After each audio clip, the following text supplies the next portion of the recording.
Hey, First Demand Impact. I hope everyone's doing great at home. Today I wanted to share something from the book of Romans. I wanted to share a little about Romans chapter 13, verse 8, and what it means to me.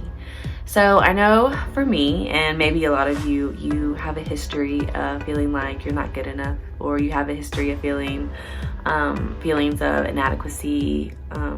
When I think about the fact that I feel like ministry is what God is calling me to do for the rest of my life, I get pretty scared and pretty intimidated. I remember when I first started feeling God leading me there, I honestly told God no. I said, God, I'm not good enough for this. I'm not perfect. I don't have this like huge all-encompassing knowledge of your word.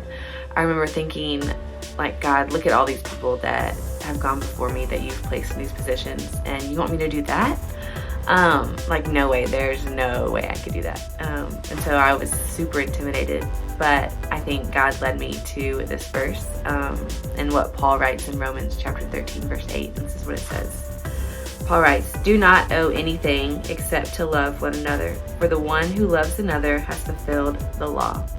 And so what I read in this verse and what I felt like God showed me here was he's just calling us to love one another. He says the one who loves another has fulfilled the law, right?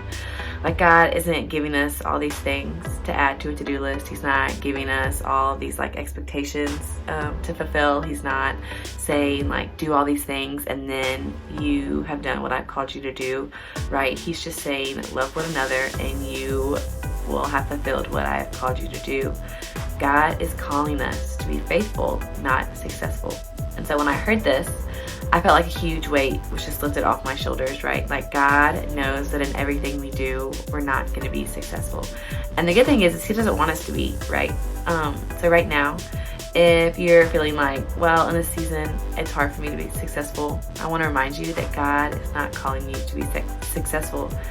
He just wants us to be faithful to our relationships, faithful to our work, and most importantly, at the top of the list, faithful to Him.